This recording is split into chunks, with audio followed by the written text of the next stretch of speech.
Gaano kasakit pag naririnig mo na sinasabing ibinubugaw ka ng sarili mong ina?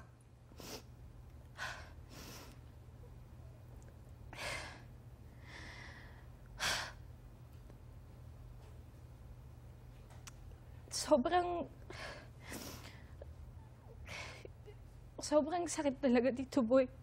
Kasi my parents didn't raise me that way. And lahat na meron ako pinagpaguran ko, and my mom would never do that to me. And sobrang nasasaktan ako kasi hindi po talaga ganun yung mom ko. Sorry. Tapos nadadamay po siya sa lahat ng to. Nananahimik yung mother ko. Actually, lahat po ng pinag-iipunan ko, walang kinukuha yung mother ko doon. Lahat po ng meron ako, inahayaan niyang i-invest ko for myself. And uulitin ko po again, everything I have, everything I own, everything I post, everything I flex, I bought it with my own money. Alam po ng GMA yan. Alam po ng lahat ng kaibigan ko yan. Alam po yan ng buong GMA. Alam mo po yan, Tito Boy. And I would not lie about that. So I'm so offended for my mother, especially kasi she did not raise me that way. Jillian, for this particular interview, sinubukan kong sabihin sa'yo that I wanted money, Jen, to appear in this interview. Bakit tumanggi ka na lumabas ngayon ang money mo? Kasi po, I know as her child, it's my responsibility to fight for her, to defend her, to tell the truth on behalf of her. Kasi nadadamay lang din naman po yung mother ko eh. I mean, ako yung nasa industry, ako yung artista. My mom's just supporting me. Tapos gagawan nila ng ganong klaseng issue yung mother ko na hindi po totoo. So, I felt na it's my responsibility to fight for my mom. It's your duty to defend her. Oo. Yes po. Reaksyon ng dad, reaksyon ng mga kapatid. Kumusta?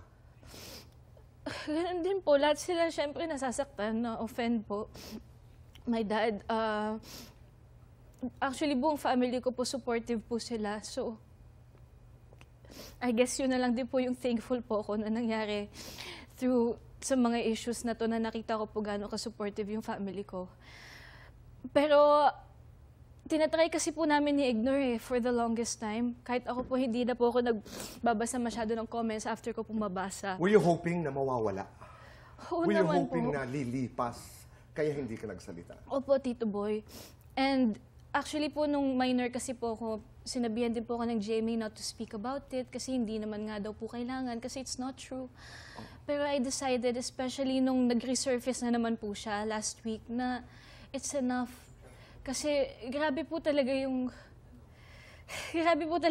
disrespect because of fake news. Na wala talagang basis na sinasabi nila, may CCTV footage, may pictures. Eh wala po talaga. And lagi ko sinasabi, kung meron ilabas po nila, wag lang AI. Kasi I'm very confident about it. It never happened. And I'm honestly po, parang nakakatampo na rin po kasi nakikita ko din yung mom ko, gano'n siya ka-stressed out about it. Sobra po.